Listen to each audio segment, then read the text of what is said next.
All right, let's see what we're doing today. We have does xy satisfy the nonlinear function? And we have the code ZG9. This is your 8th grade IXL. And it says, does the point -5, -7 satisfy the equation y equals x squared minus 8x minus 8? And we have to select yes or no. So don't don't go through and just wildly click yes or no because you're going to go up and down and you're going to get stuck eventually. Let me show you how to do it. So first off, we know that this is our x and this is our y in every ordered pair. Okay. So what we can do is plug in these values. So -7 is y, so I could put a -7 there equals. I know my x is -5. So I could put my -5 here. This will be -5 squared. I'm going to change this to plus because it's negative. So it's going to be plus 8 times -5. And we're going to do negative. I'm going to make it plus again, plus 8. Now, if we solve this side of the equation and we get a -7, then yes will be our answer. If we solve it and it gives us something else, the answer will be no. So we have to figure it out. So -5 squared is positive 25 because it's -5 times -5. And then 8 times -5 is minus 40 and plus 8. Okay. Now, left to right, we can do this. 25 minus 40 is going to be -15 plus 8.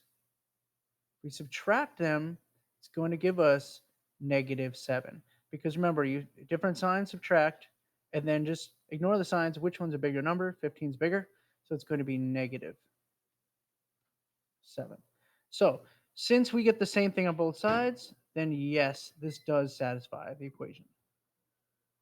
Okay, so I jumped up a level and it jumps all the way up to 75. Okay, so from 0 to 74, they're all the same basic difficulty level. So remember, this is our x and this is our y. So we're going to plug them in. If y is 2, I'm going to put a 2 there. If x is -1, I'm going to put -1 here. -1 squared. I'm going to change my minus to a plus, 89. And then x is -1, so I'll put times -1. Okay, and then we solve. If we get this side equal to 2, we are good to go. So negative times a negative is +1. And this is going to be plus -89. So definitely not, because 2 does not equal -88. So that is going to be no. Okay, let's jump up a level again. When we jump up a level, we get a little bit more difficulty, but this isn't too bad. If I put 0 in here, um, you have to be careful because sometimes it'll trick you. But 0 is, okay, y is 0, -2 times 0 to the third power plus, because it's negative, plus 8 times 0. Well, will this side equal 0? Let's find out. We have to do exponents first. So this is going to be 0 times -2. 8 times 0 is 0. -2 times 0 is 0. And 0 plus 0 is, in fact, 0. So since both sides equal out to 0, does it satisfy? Yes, it does. Let's look at one that doesn't have 0. Like this.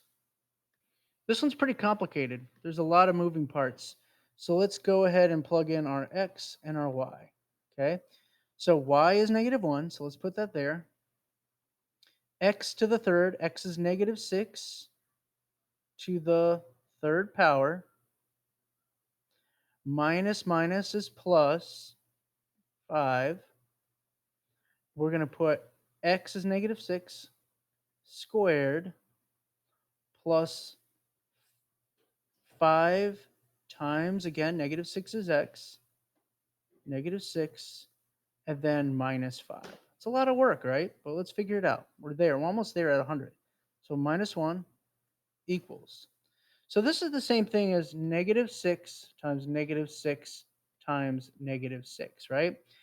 First off, and when you have a negative number and you have an odd exponent, your answer is going to be negative because negative times negative is positive, positive times negative is negative. So just real quick, let's put a negative there. This is the same thing as 36 times 6, 36 times 6, which is 216. So this is going to be negative 216. Don't forget, order of operation says parentheses before multiply. So I'm going to do positive 36 times 5. This is 150 and 30 is 180. So it's plus 180 times, so it's going to be negative 30, and this is going to be minus 5. Remember, in order of operations, once we get down to multiply, divide, add, subtract, it's whatever occurs first, left to right. So we don't have to do all of our adding first. We can just jump over here, left or right, since it's all add, subtract, and do it that way. So negative 216 plus 180, we subtract them because they're different signs, and we get 36. And to pick the sign, remember, ignore the signs for a second. Which is the bigger number? 216 is a bigger number. So it's going to be negative 36. Negative 1 equals negative 36. And then we can combine these together. This is negative 30 and negative 5, which is negative 35. Now, if it was positive 35, it would be a different story, right? But it's not. So this is not going to be equal. When you add this up, you're going to get something much different than negative 1. So does it satisfy? It does not.